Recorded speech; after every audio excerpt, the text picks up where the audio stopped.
Hello again, and welcome to Module 2 of our course, Strategic Gender Evaluation. This module is called Planning with a Gender Lens. As we embark on this journey, our focus shifts to the pivotal role of integrating gender perspectives right from the evaluation planning stage. Why is this important? Integrating a gender lens at the very beginning of planning is essential to ensure that our evaluations are not only inclusive, but also effective in capturing the diverse needs and experiences of all gender groups. In this module, we'll first define what it means to integrate gender in evaluation planning. It's about more than just acknowledging the differences, it's about actively planning and designing evaluations to be sensitive to these differences. This ensures that the outcomes of our evaluations are relevant and beneficial to everyone. Next, we'll delve into the importance of this integration. Gender integration is not just a matter of equity, but also of accuracy and effectiveness. It allows us to capture a more holistic view of the community or group being evaluated, ensuring that no one needs are overlooked. Finally, we'll outline the key steps to develop gender sensitive evaluation plans. These steps include setting gender inclusive objectives, identifying appropriate gender sensitive methodologies, ensuring the collection of gender disaggregated data, and planning for the meaningful participation of diverse groups. Each step is crucial in creating a framework that supports a thorough and inclusive evaluation process. By the end of this module, you will have a clear understanding of how to integrate gender perspective into your evaluation plans, setting the stage for more impactful and inclusive evaluation. Let's dive in and explore these concepts in more detail.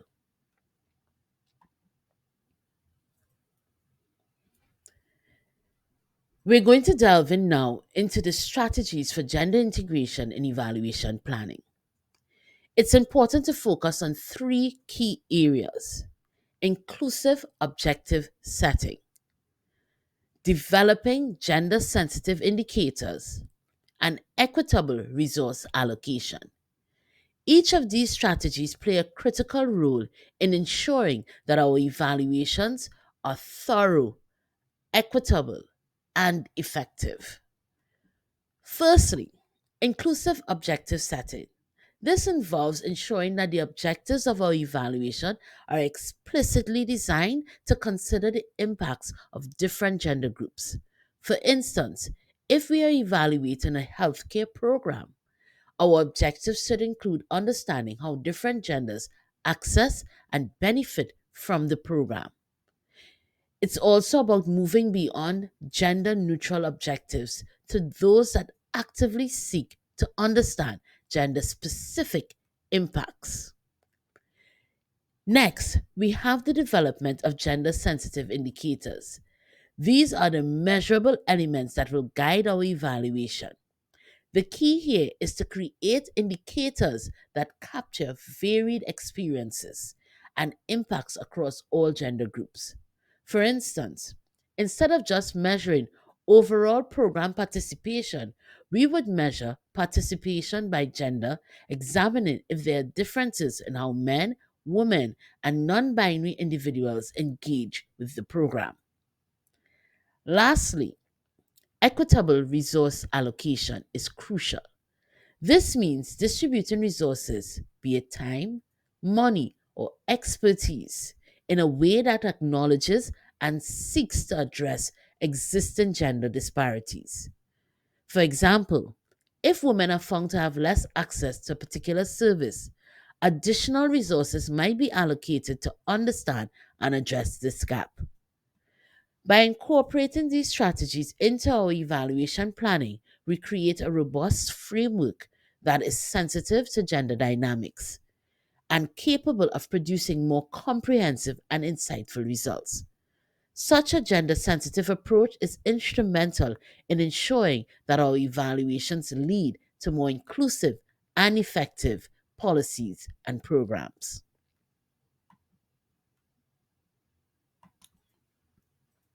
So let's have a look at this data dashboard. Inclusive objective setting. The Venn diagram here demonstrates how inclusive objectives cater to both the unique and shared needs of different gender groups. The distinct areas show gender specific objectives for men, women, and non binary individuals, while the overlapping area highlights common objectives.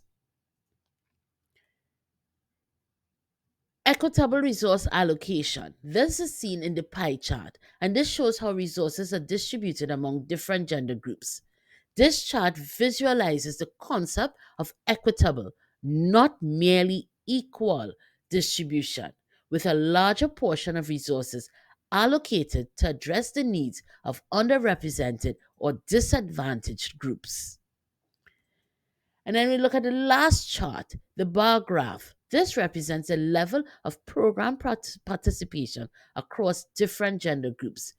This visually illustrates the variation in participation, emphasizing the need for indicators that capture these differences.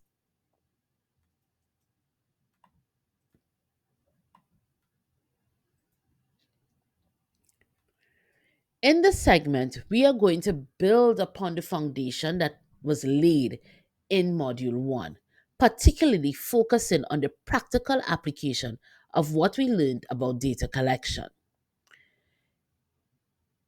Delving into the intricacies of developing gender sensitive evaluation plans, the process is multi layered and vital for ensuring that our evaluations are both inclusive and effective. First, we begin with setting inclusive objectives. This step is about crafting objectives that are deeply informed by an understanding of different gender needs, a concept we touched upon in the initial module. These objectives should go beyond generic goals and must specifically address the unique experiences and challenges of various gender groups. Next, we progress to planning for gender disaggregated data collection. This is where we apply our learnings from Module 1 on data collection techniques. Remember how we discussed the importance of gathering and analyzing data separated by gender? This practice is crucial here as it allows us to uncover disparities and understand the differentiated impacts and experiences across gender groups within the program or policy we are evaluating. Finally, conducting a comprehensive stakeholder analysis is essential. This means identifying and involving a diverse array of stakeholders from all gender backgrounds. The goal is to ensure that a multitude of perspectives and voices are heard and considered in the evaluation process. The step is crucial for holistic understanding and contributes significantly to creating evaluations that truly reflect the diverse realities and lead to equitable solutions. By integrating these key components, inclusive objectives, meticulous planning for gender disaggregated data, and thorough stakeholder analysis, our evaluation plans become more than just a procedural checklist. They transform into powerful tools for achieving gender equity and inclusivity. This comprehensive and thoughtful approach is what makes an evaluation genuinely gender sensitive and impactful.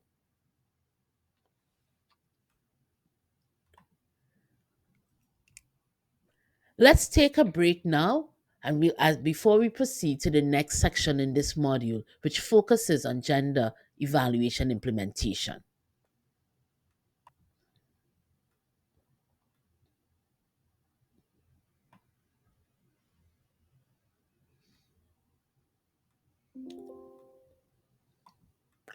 As we progress into the implementation phase of evaluation, the application of a gender lens takes on an even greater significance. This phase is where our planning and strategies are put into action. It's crucial that we remain mindful of gender dynamics throughout. Let's explore some key tips to ensure that our implementation is as gender focused and effective as possible. Firstly, continuous gender impact assessment is vital.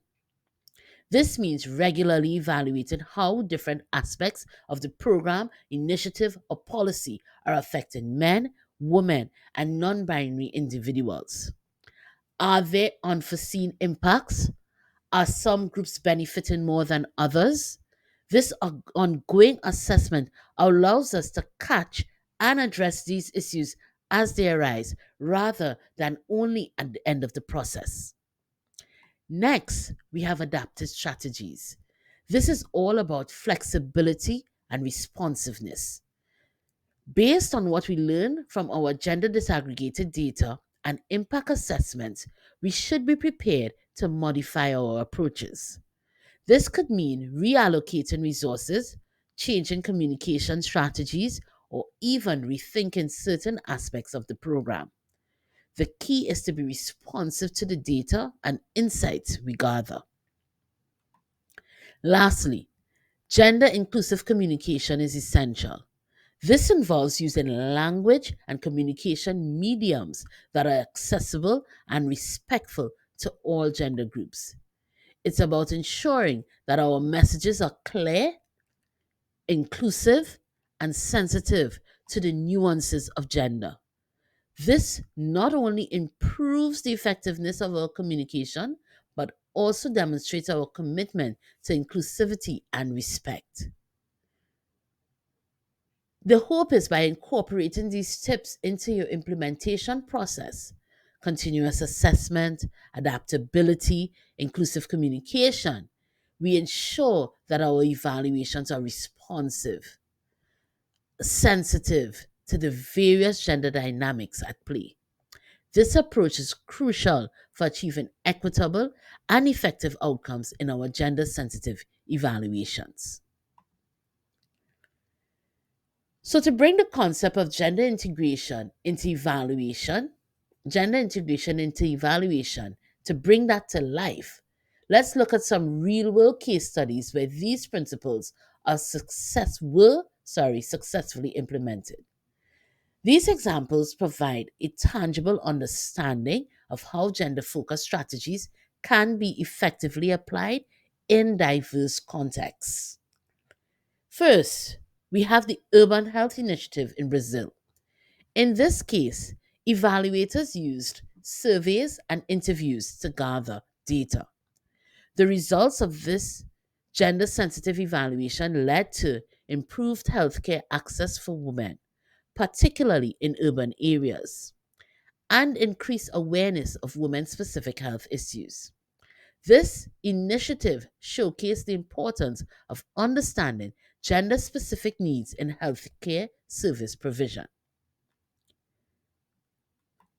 Next, let's consider an agricultural reform project in Kenya. Here, focus groups and observational data were pivotal in understanding the gender dynamics in rural communities. The outcomes were significant. There was a more equitable distribution of agricultural resources, and notably, an increase in female participation in agricultural decision making processes. This case study highlights how gender integration can lead to more equitable resource distribution and empowerment. Lastly, the Education Policy Review in Norway utilized gender disaggregated statistics and surveys to evaluate their education policies. This approach led to revision in policies to promote gender equality, particularly in STEM education. Consequently, there was a notable rise in female enrollment in STEM fields, demonstrating the impact of policy evaluation and revision on gender equity in education. Each of these case studies illustrates the positive outcomes that can be achieved when gender focused strategies are effectively applied. They demonstrate how challenges can be identified and overcome through a gender sensitive approach, leading to more inclusive and equitable solutions in various sectors. We'll take a quick break again before we move into the next section, which will deal with stakeholder engagement.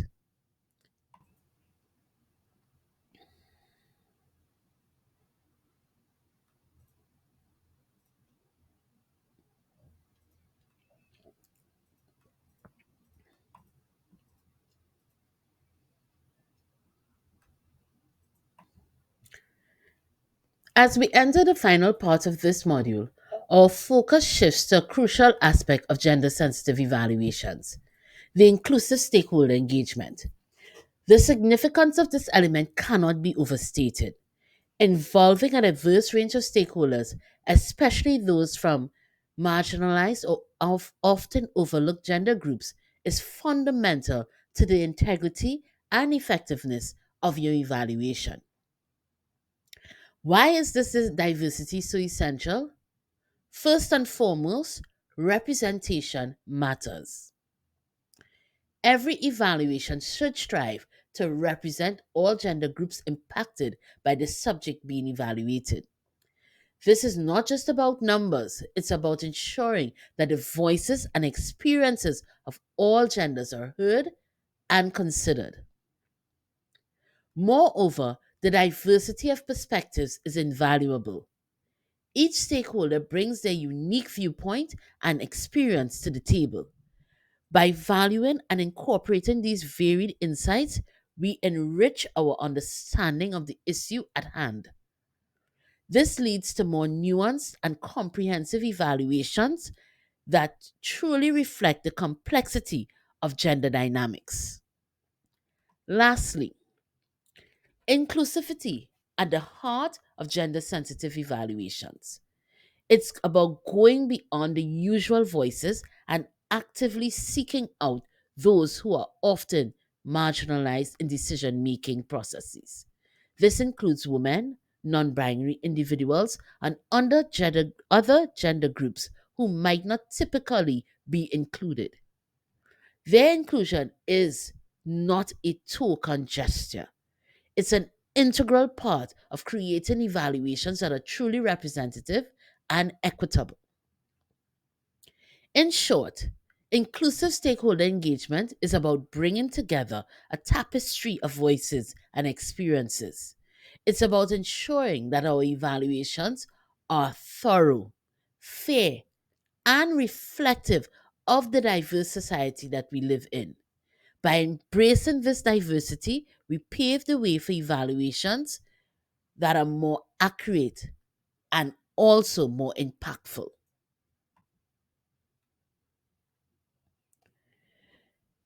Let's go deeper into the essence of gender sensitive evaluations. At this point, we arrive at a fundamental principle: the value of multiple voices. It's crucial to understand that incorporating diverse viewpoints is more than ticking a box. It's about fundamentally enriching the entire evaluation process. By embracing diverse viewpoints, we acknowledge and give weight to the varied experiences and perspectives that exist within any community. This diversity has to include gender and also encompass a range of factors like socioeconomic background, culture, age, race, and more. Recognizing these differences allows for evaluations to capture a fuller picture of the impact and effectiveness of the policy or program or initiative being evaluated. Participatory approaches are key to this process. This means actively engaging stakeholders, not just at the beginning or at the end of the evaluation, but throughout the entire process. From planning and data collection to analysis and reporting, every stage offers an opportunity for participation.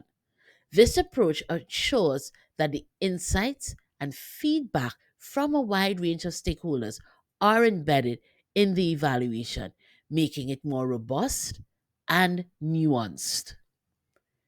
Lastly, inclusive decision making is crucial.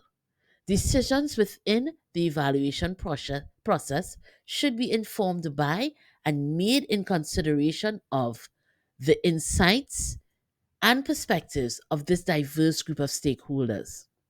This inclusivity in decision making not only enhances the credibility of the evaluation findings, but also ensures that the recommendations are relevant and actionable for all members of the community.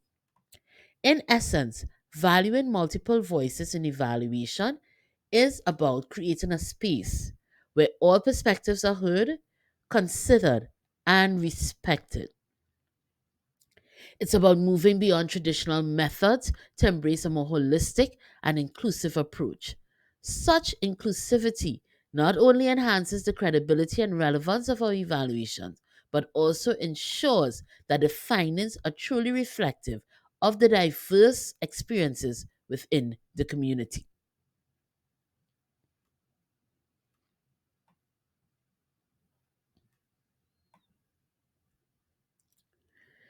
As we conclude Module 2, let's take a moment to recap the essential themes we've explored in planning with a gender lens.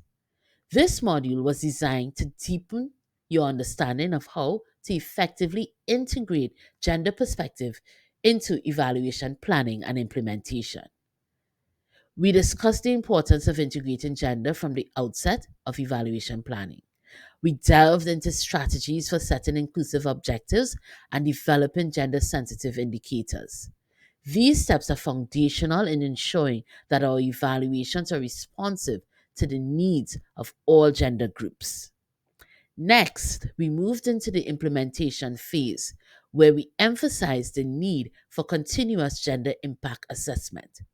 This process, along with adapting strategies based on gender disaggregated data and ensuring gender inclusive communication, ensures that our evaluations remain dynamic and responsive to gender nuances. Lastly, we focused on the crucial role of inclusive stakeholder engagement. We explored how engaging a diverse range of stakeholders, particularly those from marginalized gender groups, adds depth and comprehensiveness to the evaluation process. The participatory approaches and inclusive decision making we discussed are key to ensuring that evaluations are both equitable and effective. It is my hope that this module has equipped you with the knowledge and tools to plan and implement evaluations with a gender lens.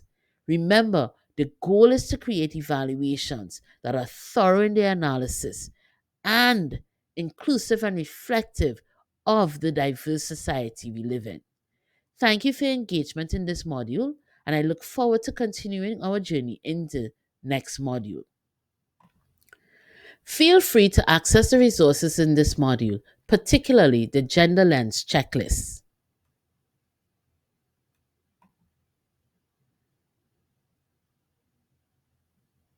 Thank you for your engagement in Module 2. I look forward to our continued exploration in Module 3. Happy learning.